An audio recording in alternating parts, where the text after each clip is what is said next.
अस्सलाम वालेकुम पाकिस्तान, नमस्ते India. This is your host Amna Adil and you watching my YouTube channel. आज बात करेंगे India is the fastest growing economy of 2023। मतलब कि इंडिया जो है वो 3.23 ट्रिलियन की इकोनॉमी बन चुका है। तो अभी देखना ये है कि पर कैपिटा जिस कंट्री की इकोनॉमी जो है वो $2160 है, वो आने वाले 5 सालों में कहां तक पहुंच जाएगी। लोगों से बात करेंगे, बहुत इंटरेस्टिंग कॉन्वर्सेशन करेंगे। हमारे साथ अगर आप कुछ शेयर करना चाहते हैं कमेंट बॉक्स में हमें जरूर बताएं। चलते हैं आवाम की तरफ। अस्सलाम वालेकुम। वालेकुम सलाम। कैसे हैं? अल्लाह का शुक्र। सर, आज का हमारा सवाल ये होगा, हम बात करेंगे इंडिया की इकोनॉमी पर। India is now the 3.23 trillion economy. Dollars में बात कर रही हूँ मैं। तो क्या लगता है सर, मतलब इस साल में वो यहाँ तक पहुंच गए हैं। India is the fastest growing economy of 2023।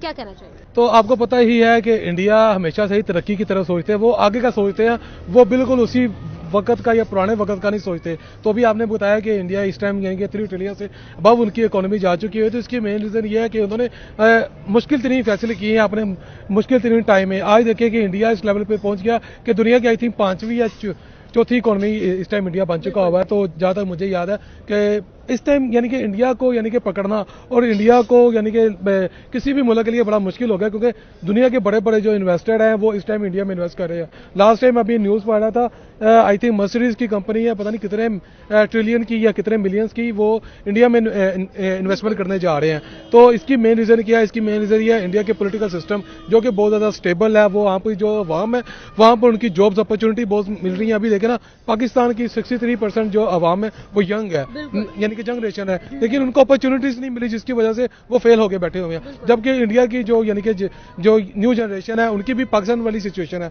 और वो देखें उनको जॉब्स मिल रही है, उनको अपॉर्चुनिटीज मिल रही है। वहां पर एक लड़का, एक बच्चा, यानी कि उसको अगर जॉब मिलती है 30,000 की, वो अपने आप को बड़ा खुशकिस्मत समझता है, यार कि मुझे 30,000 की जॉब मिल गई है। पाकिस्तान में को देख लें, अगर 2 लाख की भी जॉब है ना, वो बंदा समझता है मैं स्टेबल नहीं हूँ, फाइनेंशियली तौर पर मैं स्टेबल नहीं हूँ। लेकिन इंडिया में ये नहीं है। वो 30,000 की जॉब के ऊपर भी खुश होते हैं, वो उसको बड़ा एंजॉय करते हैं। क्यों? क्योंकि उनका तकरीबन 30,000 पाकिस्तान के लाख के अराउंड बन जाता है। वहाँ पर जो उन्होंने अपने मुल्क के लिए काम किया है, जो उन्होंने अपने मुल्क की तरक्की के लिए काम किया है, स्पेशली मैं PM मोदी की बात करूंगा, जैसे उसने अपने मुल्क को संभाला है और 10 साल के मुश्किल तरीन अरसे में उसने अपने मुल्क को कहाँ से कहाँ पहुंचा दिया। अभी देखें IT सेक्टर में देख लें, सबसे ज्यादा जो यानी कि जॉब्स हैं वो इंडिया दे रहा है। सबसे बड़ी जो यूनिवर्सिटीज हैं वो इंडिया के स्टूडेंट्स को बुलाती हैं, उनको एजुकेट करती हैं, फिर वही बच्चे दोबारा अपने मुल्क जाते हैं और वो वहां पर जाके अपना जो सीखा होता है बाहर की कंट्री से, वो जाके अपने मुल्क को देते हैं। तो जाहिर सी बात है, इस वजह से इंडिया को फायदा हो रहा है और इंडिया की इकोनॉमी ग्रो कर रही है। दुनिया के बड़े बड़े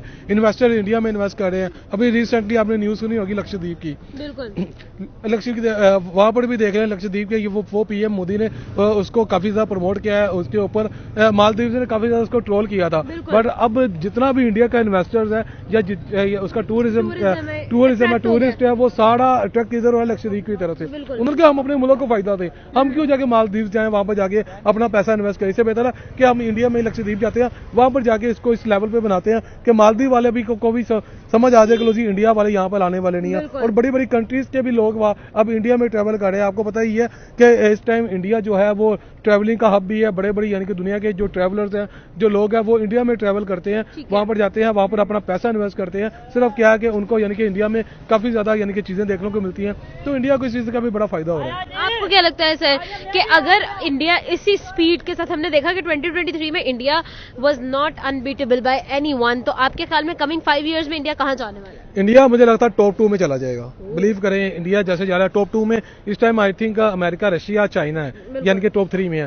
तो इंडिया टॉप 2 के मुझे यानी कि नजर आ रहा है 5 सालों के अंदर, जैसे वो ग्रो कर रहा है। चाइना को देख ले, चाइना की इतनी इकोनॉमी फास्ट है, इतनी जबरदस्त इकोनॉमी है, तो इंडिया भी इसको कम्पीट कर रहा है। क्यों? क्योंकि इंडिया के पास पोटेंशियल बहुत ज्यादा है। अभी देखे ना, बड़ी बड़ी कंपनीज, मैंने आपको जैसे बताया, फेसबुक, यूट्यूब, सबसे ज्यादा पैसा इंडियंस जनरेट कर रहे हैं। बिलीव करें, पाकिस्तानियों को इस चीज का अभी तक फायदा नहीं पहुंच सका, इस लेवल पे नहीं पहुंच सका जैसे इंडियंस इस चीज से फायदा ले रहे हैं।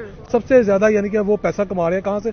यूट्यूब, फेसबुक से। जाहिर सी बात है, तो इतनी बड़ी कंपनी से वो मिलियंस डॉलर, जो बिलियंस डॉलर है, अपने मुल्क में लेके जा रहे हैं, तो फायदा तो अल्टीमेटली इंडिया को ही हो रहा है ना। अब इंडिया ने अपनी प्रोडक्ट खुद जनरेट करनी शुरू कर दी है। मेकअप से लेके, सुई से लेके, हर चीज इंडिया में खुद बन रही है। इवन तो वो गाड़ियां तक इंडिया अपनी बना रहा है। टाटा को देख लो, वो अपनी गाड़ी यानी यानी कि अपनी गाड़ियां बना रहा है। ऐसी ऐसी जब वो काम खुद करेगा, अपनी गाड़ियां बाहर भेजेगा, अपनी प्रोडक्ट बाहर भेजेगा, तो जाहिर सी बात है अल्टीमेटली फायदा किसको होगा? इंडिया को होगा। तो इंडिया ये इस टाइम यानी कि वो कहते हैं ना कि इन्वेस्टमेंट का जॉइंट हब बन चुका हुआ है।